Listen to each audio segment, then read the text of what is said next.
Hello दोस्तों and welcome to study IQ. और आप सभी को जैसा पता होगा कि हमारे जो यूपी पीसीएस की डेट है वो लगभग निर्धारित है। और इस इकोनॉमी की सीरीज जो कि एमसीक्यूज की सीरीज है, रोज 10 बजे होती है। इसमें हम लोग देख रहे हैं कि भाई किस तरीके के क्वेश्चन एग्जाम में बन सकते हैं, उससे कॉन्सेप्ट को पकड़ने की कोशिश कर रहे हैं और कोशिश कर रहे हैं कि यहाँ से बहुत सारे क्वेश्चन हमारे एग्जाम में आए और हम उनको अच्छी तरीके से टैकल कर पाए।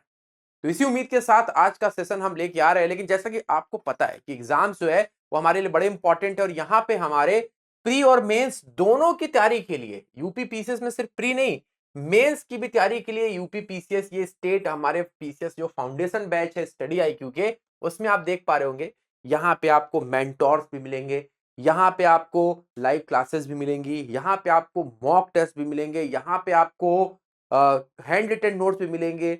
प्री और मेंस दोनों की तैयारी के लिए आपको प्रैक्टिस कराई जाएगी। तो बहुत कुछ है और हमारा कूपन कोड टीसी लाइव है जो आपको यहाँ पे एडिशनल डिस्काउंट दे रहा है 13,999 रुपए में जुड़ने का मौका। तो चलिए जुड़ जाइए और हमारे साथ पढ़ाई करिए। तो शुरुआत करते हैं आज के सबसे पहले क्वेश्चंस की। सबसे पहला क्वेश्चन है हमारे यहाँ पे मॉनेटरी पॉलिसी का आखिर मतलब क्या है। ये एक ऐसा प्रोसेस है जो पार्लियामेंट के द्वारा कंट्रोल किया जाता है।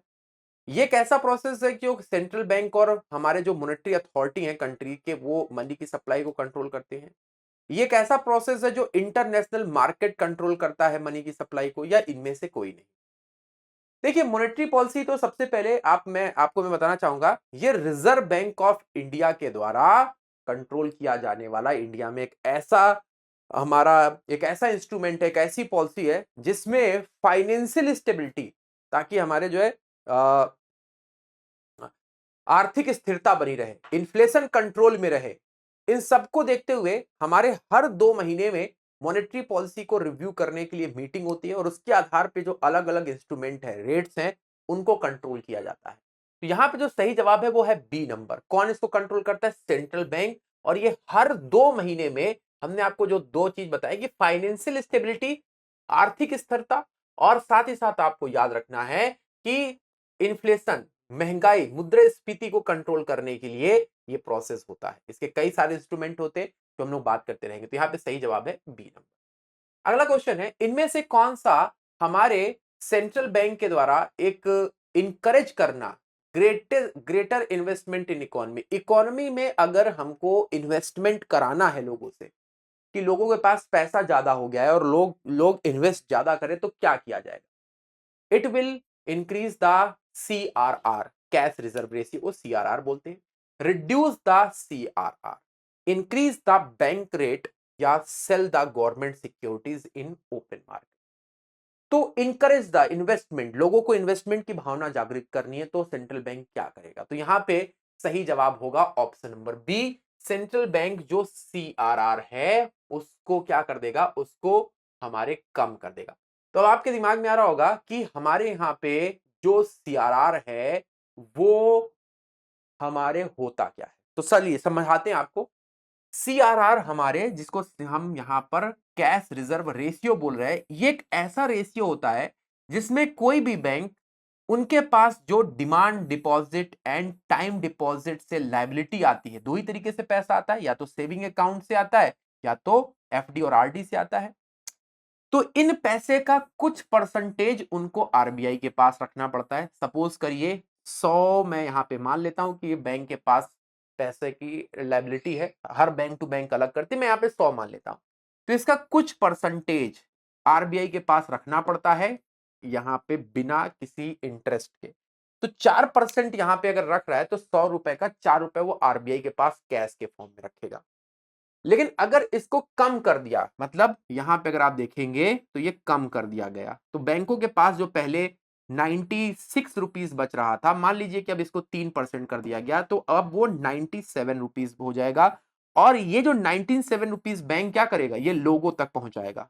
बैंक अपने पास पैसा तो रखने हैं, तो ये 90, मतलब अब बैंकों के पास इन्वेस्टमेंट करने के लिए पहले के मुकाबले में ज्यादा पैसा है। और ये जब बैंकों लोगों के पास पहुंचेगा तो लोग अलग अलग जगह इन्वेस्ट करेंगे, है ना? कोई घर खरीदेगा, कोई कार खरीदेगा। तो कभी भी हमारे जब इन्वेस्टमेंट को इनकरेज करना होगा, आरबीआई चाहेगा तो वो क्या कर देगा? बैंकों के पास कैश फ्लो को बढ़ा देगा, जैसे कि यहां से 4% से बढ़ा करके 3% कर दिया गया। और ये करने के बाद जब बैंक पैसे को फ्लो करेंगे पब्लिक में तो पब्लिक उसको इन्वेस्ट करेगी। तो CRR क्या होता है, आई होप समझ में आ गया होगा और ये आपको याद रखना है। अगला क्वेश्चन है, the money multiplier is an economy increases with which of the following. The money multiplier in an economy increases with which of the following? Increase the cash reserve ratio, increase the statutory liquidity ratio, increase the banking habit of people या increase the population of country। तो भैया ये है क्या चीज, money multiplier. तो आप लोग हिंदी वाले पढ़ लिए होंगे, लेकिन मैं यही बोलूंगा कुछ ऐसे टर्म है इसको इंग्लिश में ज्यादा अच्छे समझ में आते हैं, तो आप इसको इंग्लिश में लेके चलिएगा। तो देखिए मनी मल्टी हमारा जो प्लायर होता है, ये हमारे initial deposit leads to the greater final increase in total money, the money supply. It identify the ratio of decrease and increase in money supply. मतलब हमारे पास जो मार्केट में पैसा हमारे दिया जा रहा है ना, वो मनी सप्लाई बढ़ रहा है और घट रहा है, उसका जो रेशियो होता है एक सर्टेन टाइम में, उसी को हम लोग यहां पर क्या बोलते हैं, उसी को बोलते हैं हम लोग मनी मल्टीप्लायर। मतलब जैसे मैं आपको यहां पे बताता हूं कि भाई 2023 में लोगों ने इतना इन्वेस्टमेंट किया, 2020 में इतना इन्वेस्टमेंट किया, तो लोगों में मनी मनी मल्टीप्लायर कितना हुआ, तो investment of 2020 and investment of 2023, इसका आप रेशियो निकाल लीजिए, यही है। तो banking habit, increasing in the banking habit of people, C number option यहां पे सही है कि कितना लोग इन्वेस्टमेंट ज्यादा करते हैं। आगे चलते हैं, नेक्स्ट है, consider the following measures that RBI use to control the inflation in economy, है ना। इनमें से हमारे आरबीआई के कौन कौन से इंस्ट्रूमेंट है जिसका इस्तेमाल किया जाता है हमारे मनी को, आरबीआई इन्फ्लेशन को कंट्रोल करने में। मतलब जो हमारे आरबीआई है क्या इन्फ्लेशन को कंट्रोल करने में करता है, तो बैंक रेट को बढ़ा दे, कैश रिजर्व रेशियो को बढ़ा दे, एसएलआर को बढ़ा दे, या गवर्नमेंट सिक्योरिटीज को खरीदे। कंट्रोल इन्फ्लेशन, देखिए इन्फ्लेशन अगर आप समझेंगे तो इन्फ्लेशन क्या होता है, तो इन्फ्लेशन एक ऐसा संदर्भ है जिसमें लोगों के पास मनी की सप्लाई इंक्रीज हो जाती है। मनी की जो सप्लाई है ये क्या हो जाती है, अगर इंक्रीज हो रही है तो याद रखिएगा लोग पैसे की जब सप्लाई ज्यादा होगी तो डिमांड करेंगे, डिमांड के अकॉर्डिंग अगर सप्लाई नहीं होगी तो महंगा करना पड़ेगा। तो उस कंडीशन में क्या करना है, मनी की सप्लाई को कम करना है, मनी का जो सप्लाई उसको कम करना है। तो क्या क्या कर सकते हैं, तो अभी आपने देखा होगा कैश रिजर्व रेशियो, तो कैश रिजर्व रेशियो 4% है, तो लोग जो है वो मान लीजिए 100 में से अगर 4% है तो 96 रुपए जो है वो मनी सप्लाई हो रहा है, इसको क्या कर दे, इंक्रीज कर दे, 5% कर दे, 7% कर दे, तो ऑटोमेटिक ये जो हमारे आरबीआई के पास ज्यादा पैसा रहेगा और मार्केट में कम रहेगा, तो ये सही है। अब बैंक रेट क्या बोलते हैं, बैंक रेट एक वो इंटरेस्ट रेट होता है जिसमें बैंकों को आरबीआई लोन देता है, पब्लिक को बैंक नहीं लोन देते, आरबीआई बैंकों को जो लोन देता है उसको हम लोग बैंक रेट बोलते हैं। और बैंक रेट जब बढ़ रहा है, बैंकों को लोन जब ज्यादा कीमतों पे मिल रहा है तो ऑब्वियस सी बात है वो भी ज्यादा कीमतों पे देंगे, मतलब यहां से भी बैंक सप्लाई कम हो जाएगी, तो ये भी सही है। एसएलआर, अब एसएलआर क्या होता है समझिए, तो सीआरआर जो होता है उसमें क्या हो रहा है, नेट जो हमारे टाइम एंड डिमांड लायबिलिटी उसका परसेंटेज बैंक कहां पे रख रहे हैं, आरबीआई के पास। अब यहां पे जो एसएलआर होता है उसमें क्या होता है, इसमें जो हमारे कॉमर्शियल बैंक होते हैं वो अपने एनडीटीएल का कुछ परसेंटेज इन्वेस्ट करते हैं अपने पास, इनको अपने पास रखना है, लेकिन किसके फॉर्म में, गोल्ड एंड फॉरेन करेंसी। तो गोल्ड और फॉरेन करेंसी के पास वो अपने पास में रखते हैं। तो इस संदर्भ में क्या होगा, इस संदर्भ में भी ये जो इनके पास जो मार्केट में पैसा डाल रहे थे वो भी कम होगा, ये भी सही हो गया। परचेज ऑफ गवर्नमेंट सिक्योरिटीज, अब ये देखिए यहां पे क्या होगा कि हमारे आरबीआई जब गवर्नमेंट सिक्योरिटीज परचेज करेगा तो क्या करेगा, वो बैंकों को पैसा देगा, क्या देगा, बैंकों को पैसा देगा। और बैंकों को जब वो पैसा दे रहा है तो बैंक अपने पास नहीं रखेंगे, तुरंत पब्लिक को देंगे, और पब्लिक के पास ही तो पैसा रोकना है, क्योंकि उनके पास मनी की सप्लाई होगी तो डिमांड करेंगे। तो ये जो वाला है यहां पे परचेज ऑफ गवर्नमेंट सिक्योरिटीज की जगह पे यहां पे हमें होना चाहिए, वो क्या करेंगे, हाँ वो बाई बैक करेंगे गवर्नमेंट सिक्योरिटीज को, पैसा वापस लेंगे। तो याद रखिएगा ये हो जाएगा हमारा गलत, सही जवाब है हमारा ऑप्शन नंबर बी। ठीक है, हमारा 1, 2 और 3 यहाँ पे परचेज कर रही है अगर आरबीआई गवर्नमेंट सिक्योरिटीज, तो उसके बदले में उसको पैसा देना पड़ेगा बैंकों को, और पैसा ही नहीं देना है। हाँ, समझ रहे हो कि नहीं? तो वो क्या करेगी, बाई करेगी, लो भैया गवर्नमेंट सिक्योरिटीज और अपना पैसा हमारे पास लाओ, मार्केट में पैसा तुम्हारा नहीं जाना चाहिए। ये है इन्फ्लेशन को रोकने का तरीका। अगला क्वेश्चन असर्शन और रीजन का है, बहुत अच्छी तरीके से। Under the operation twist RBI substantially या हमारे simultaneously sell the short term securities and buy the long term securities. The main object of this operation to promote the long term investment, choose the correct answer of the given code. तो भैया यहाँ पे क्या है, operation twist की बात कर रहे हैं, जिसमें बताया कि भाई आरबीआई जो है वो हमारे जो साइमल्टेनियसली शॉर्ट टर्म सिक्योरिटीज होती है उनको हमारे बाई करती है, और मेन ऑब्जेक्टिव है इसका हमारे promote the long term investment. तो क्या सही होना चाहिए, तो याद रखिएगा यहाँ पे जो सही जवाब है वह हमारा option number A, both A and R दोनों ट्रू है। तो ऑपरेशन ट्विस्ट का मतलब होता है शॉर्ट टर्म सिक्योरिटीज एंड जो हमारे लॉन्ग टर्म सिक्योरिटीज है उनको सेल करना। इसका मेन ऑब्जेक्ट क्या है, हाँ प्रमोट करना लॉन्ग टर्म इन्वेस्टमेंट को। तो ये दोनों सही जवाब है। शॉर्ट टर्म सिक्योरिटीज जो 1 साल के लिए होती है उनको यहाँ पे सेल करना, और हमारे जो लॉन्ग टर्म सिक्योरिटीज उनको भी, ठीक है, प्रमोट करने के लिए करती है, बिल्कुल सही है। अगला प्रश्न है, मॉनेटरी पॉलिसी जो कमेटी है उसके ऊपर है, it decide the RBI benchmark interest rate. 12 member of body RBI have create this for the monitoring the monetary policy. The chairman of this body is Union Finance Minister. अब इनमें से कौन से ऑप्शन सही है, केवल एक है, एक और दो है, तीन है, दो और तीन है, क्या होना चाहिए भाई? तो दोस्तों यहाँ पे जो सही जवाब है ए नंबर, मतलब यहाँ पे केवल एक नंबर ऑप्शन सही है। क्यों सही है देखिएगा, हमारे यहाँ पे जो मॉनेटरी पॉलिसी सबसे पहले 6 मेंबर की बॉडीज होती है, जिसमें हमारे आरबीआई के गवर्नर इसके चेयरमैन होते हैं, और 3 एक्स्ट्रा मेंबर हमारे गवर्नमेंट ऑफ इंडिया से आते हैं। तो भैया देखो यहाँ पे लिखा हुआ है ये हमारे इंटरेस्ट रेट को डिसाइड करती है, बिल्कुल सही है। 12 मेंबर की जगह 6 मेंबर होना चाहिए, और इसके चेयरमैन गवर्नर होते हैं। सिंपल सा क्वेश्चन था, जो लोग नहीं कर पाए वो देख ले। 6 मेंबर की बॉडी और गवर्नर चेयरमैन होता है, फाइनेंस मिनिस्टर नहीं। खुले बाजार मतलब ओपन मार्केट, हमारे जो टाइप है ये किस तरीके का है, क्वालिटिव या क्वांटिटिव या फिस्कल पॉलिसी या labour policy. Open market operation एक ऐसा हमारा प्लेस है जहां पे गवर्नमेंट सिक्योरिटीज आरबीआई बैंकों को बेचता है और खरीदता है। गवर्नमेंट सिक्योरिटीज का आदान प्रदान के लिए आरबीआई ने ओपन मार्केट बनाया था। ये इनकी एक क्वांटिटिव हमारे क्रेडिट कंट्रोल पॉलिसी है। अगला क्वेश्चन क्या है, हाँ in the context of Indian economy, which of the following is purpose of statutory reverse requirement? स्टेटरी जो रिवर्स रिक्वायरमेंट है उसको लेकर के कौन सा कथन सही है? Enable the central bank to control the amount of advance the bank can create, to make the people's deposit with the bank safe and liquid economy and the social development and general studies E 217, to prevent the commercial bank for making the excessive profit, to force the bank to have sufficient vault cash to meet their day to day requirement। अभी बताइए कौन सा सही है?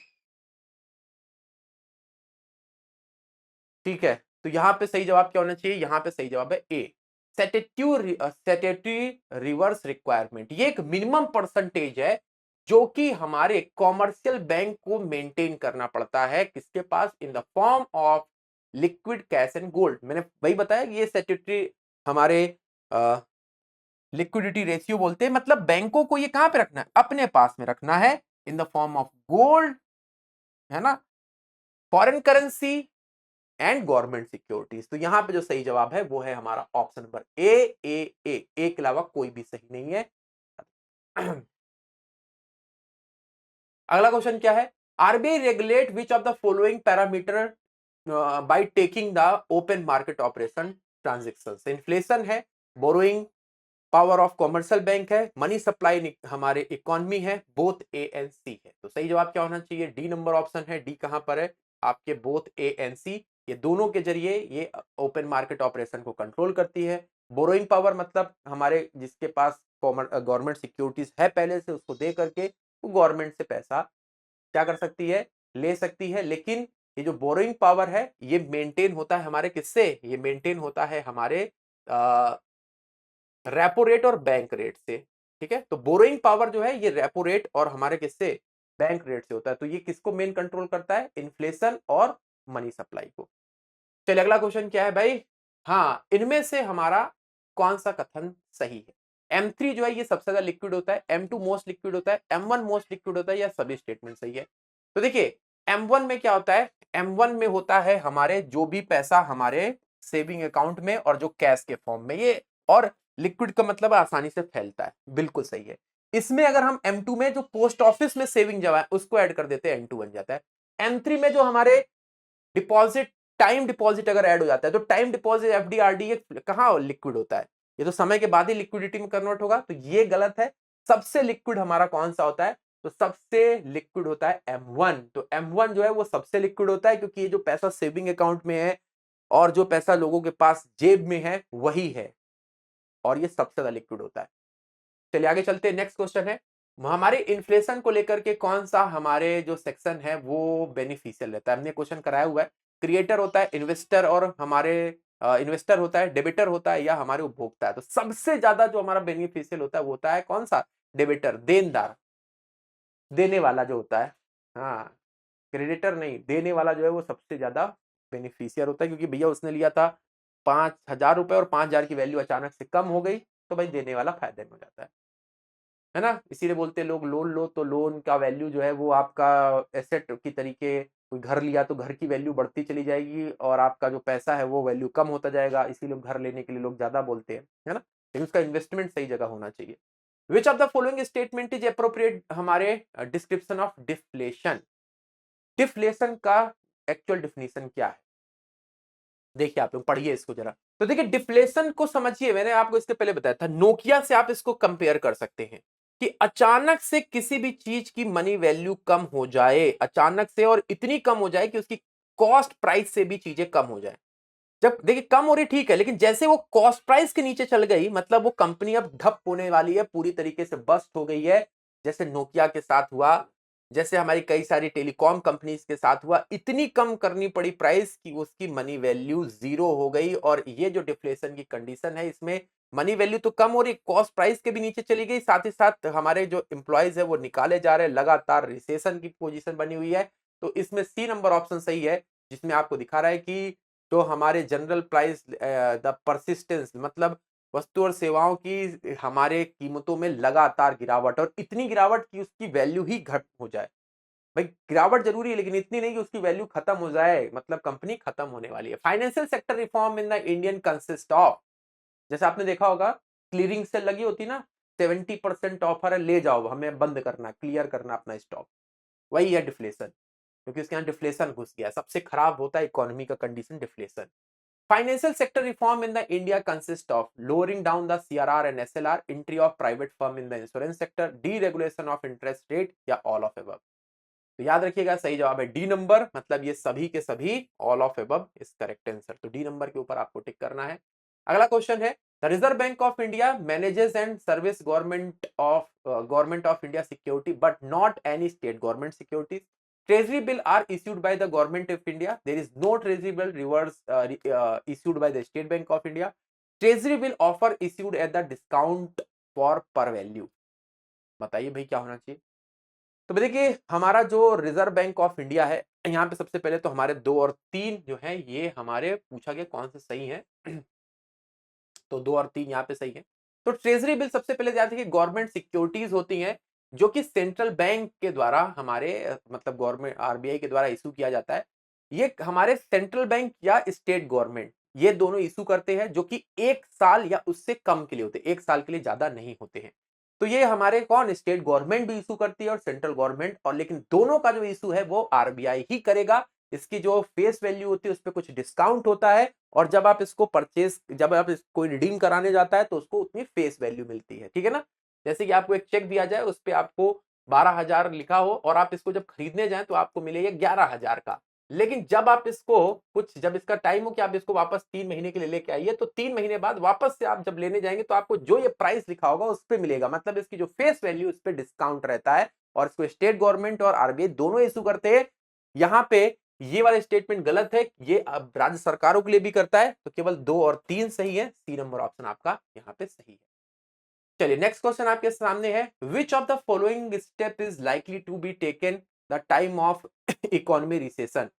Cut in the tax rates, accompanied by increase in the interest rate, increase in the expenditure on public project, increase in the tax rate accompanied by the reduction in of interest rate, reduction of the expenditure on public project. क्या होना चाहिए भाई? तो यहाँ पे जो सही जवाब है वो है ऑप्शन नंबर बी, मतलब increase in the expenditure on the public project. तो ये हमारे इकोनॉमी रिसेशन का सबसे बड़ा है। तो यहाँ पे जब भी हमारे पब्लिक प्रोजेक्ट के ऊपर कट किया जा रहा है मतलब कंट्री रिसेशन में।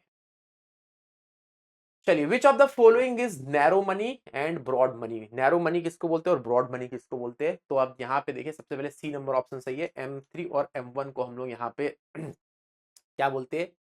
नैरो और ब्रॉड मनी जो है वो हम लोग किसको बोलते हैं?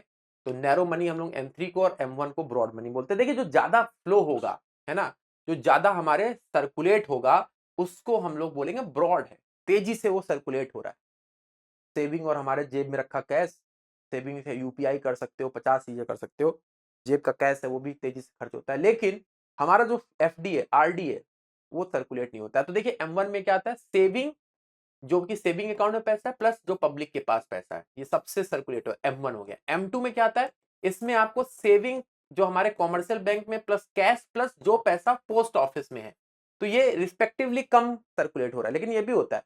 अब M3 में क्या आता है? इसमें आपको क्या करना है? सेविंग तो हो गया, मतलब M1 आप मैं यहाँ पे लिख लीजिए, M2 लिख लीजिए, है ना, प्लस यहाँ पे आपको क्या ऐड कर देना है? हमारे जो एफडी और आरडी है, मतलब जो टर्म डिपॉजिट है, कहाँ पे?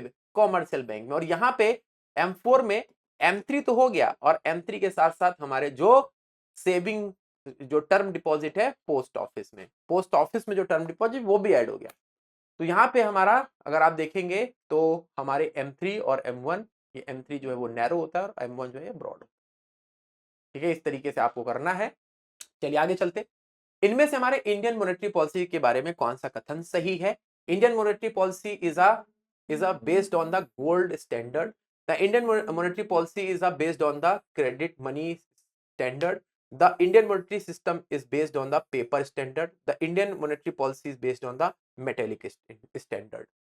तो भाई यहाँ पे क्या होना चाहिए? तो मॉनेटरी पॉलिसी की अगर हम यहाँ पे बात करेंगे तो monetary policy option number C यहाँ पे सही है। मॉनेटरी पॉलिसी जो है ये पेपर स्टैंड में होता है, ठीक है ना। बेसिकली ये हमारे मनी के फ्लो को, मनी इस फाइनेंशियल स्टेबिलिटी को कंट्रोल करने के लिए बनाया जाता है। आरबीआई के हमारे जो लेंडर ऑफ लास्ट रिसोर्ट है, इसका मतलब क्या होता है? To meet the credit need citizen whom no one else is willing to lead. Bank lends to RBI as a last resort. It come help bank in time of crisis या all of above. Lender of last resort, अंतिम भैया सहारा है। तो जब भी हमारे bank, देखिए हमारे ये पब्लिक के साथ डील नहीं करता है, ठीक है, याद रखिएगा, बैंक्स के लिए लास्ट रिसोर्ट आरबीआई नहीं है। कभी भी क्राइसिस आ गया, बैंकों के पास क्राइसिस आ गया, पैसा अचानक से खत्म हो गया, सडन नीड पड़ गई, तो आरबीआई उनका अंतिम सहारा है। C number option is correct. Public के साथ डील कभी नहीं करेगा, चाहे वो कितना क्राइसिस में हो। C number is correct. कभी सुना है आरबीआई से किसी ने, व्यक्ति ने लोन लिया है? विजय माल्या, इतने बड़े बड़े लोन हुए आपने देखे कि आरबीआई नहीं, आरबीआई पब्लिक से डील नहीं करेगा, बैंकों से करेगा, गवर्नमेंट से करेगा, पब्लिक से deal no. SLR, statutory liquidity ratio क्या होता है भाई? तो देखिए यहाँ पे सही जवाब है डी नंबर। फाइनेंशियल इंस्ट्रूमेंट है, मॉनेटरी पॉलिसी का एक हिस्सा है। लिक्विड एसेट को मेंटेन करना, फॉरेन कैश के मामले में लिक्विड एसेट क्या है? एसेट जो बढ़ता रहे समय के साथ, है ना। और लाइबिलिटी क्या है? जो समय के साथ हम होता रहे। तो एसेट आप फॉरेन करेंसी रखिए, ऑटोमेटिक उसकी वैल्यू बढ़ती चली जाएगी, है ना। No cash in the form need, हाँ, कैश के फॉर्म में, इंडियन कैश के फॉर्म में नहीं रखते हैं हम यहाँ पे, हम रखते हैं यहाँ पे फॉरेन कैश के फॉर्म में। और याद रखिएगा गोल्ड और गवर्नमेंट सिक्योरिटीज, तो all of them is the correct answer, याद रखिए। सीआरआर क्या होता है? मुझे लगता है कि सभी को पता है कि कैश को रखना है, कैश को आरबीआई के पास रखना है बैंकों को। यहाँ पे सही जवाब हो जाएगा बी नंबर, केवल 2। अगर गोल्ड रखना है तो अपने पास रखना है, आरबीआई गोल्ड नहीं कैश लेगा भाई, तो 2 नंबर ऑप्शन सही है। चलिए अगला क्वेश्चन क्या है? हाँ, रीपर्चेज ऑप्शन क्या होता है? To reduce the heavy sale of purchase of rupees in exchange market, to increase the sale of हमारे pressure of rupees in exchange market, to reduce the value of rupee in exchange market, या none of these. यहाँ पे जो सही जवाब हो जाएगा वो है डी नंबर। रेपो रेट इसको बोलते हैं। रेपो रेट का मतलब होता है 90 दिन से कम के लिए अगर बैंकों को लोन चाहिए तो आरबीआई उनको जिस इंटरेस्ट रेट पे लोन देता है, 90 दिन से कम के लिए, लेस देन 90 डेज अगर लोन चाहिए तो बैंक उनको जिस इंटरेस्ट रेट पे दे रहा है उसको बोलते हैं रेपो रेट। और 90 दिन से ज्यादा के लिए चाहिए 1 साल तक, तो बैंक रेट पे। किसको? बैंकों को लोन चाहिए। किससे? आरबीआई से। इसी को परचेज ऑप्शन या हम लोग रेपो रेट बोलते हैं। तो यहाँ पे जो सही जवाब है वो कौन सा है? डी नंबर है। डी नंबर में ये सभी के सही हैं। चलिए आगे चलते हैं। नेक्स्ट क्वेश्चन है, RBI decide to adopt an हमारे expansionist monetary policy which of the following is would it not cut and optimize statutory liquidity ratio, increase the marginal standing facility, cut the bank rate and repo rate? इनमें से कौन सा सही है? Expansionist मतलब विस्तार करना चाहता है, तो विस्तार करने के लिए क्या करना पड़ेगा? तो विस्तार करने के लिए हमारे सबसे पहले ऑप्शन नंबर बी, मतलब केवल 2 सही है। 2 का मतलब जब आपको विस्तार करना है तो कट वाला तो मामला होना ही नहीं चाहिए, तो कट वाला हमने हटा दिया। कट करेंगे तो भैया क्या होगा? यहाँ पे हमारे बैंक भी कट करेंगे, एक्सपेंशन नहीं हो पाएगा। तो याद रखिए हमारे, देखिए मैं आपको 2 चीजें बहुत अच्छे समझाना चाहता हूँ। मॉनेटरी पॉलिसी के 2 इंस्ट्रूमेंट होते हैं, इस वाले में आपको बताते हैं। मॉनेटरी पॉलिसी के 2 इंस्ट्रूमेंट होते हैं। एक होता है हमारे डायरेक्ट। डायरेक्ट का मतलब है कि आपको ये मैंडेट करना जरूरी है, आपको ये मैंडेट करना जरूरी है। और दूसरा होता है इनडायरेक्ट। इनडायरेक्ट का मतलब है ये ऑप्शनल है। तो डायरेक्ट में क्या जाता है? सीआरआर। सीआरआर मतलब आपको 4% रखना है तो रखना है। एसएलआर आपको इतना परसेंटेज इन्वेस्टमेंट करना है तो करना है।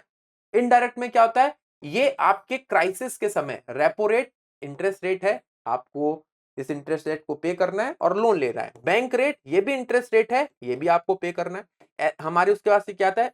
एमएसएफ मार्जिनल स्टैंडिंग फैसिलिटी, ये 24 घंटे के लिए आपको लोन दिया जा रहा है, ठीक है। और ओपन मार्केट ऑपरेशन, इनमें से अगर कोई भी चीज हमारे बढ़ रही है ना, बढ़ रही है, तो क्या होगा?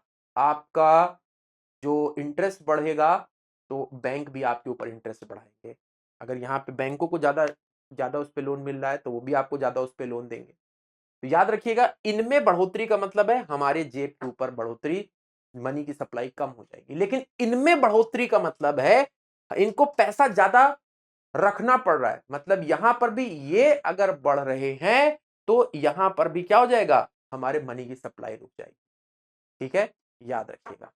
चलिए आगे चलते हैं। नेक्स्ट क्वेश्चन क्या जाता है? नेक्स्ट क्वेश्चन आपके सामने है हमारे, विच of the following is not determined by the reserve bank of India?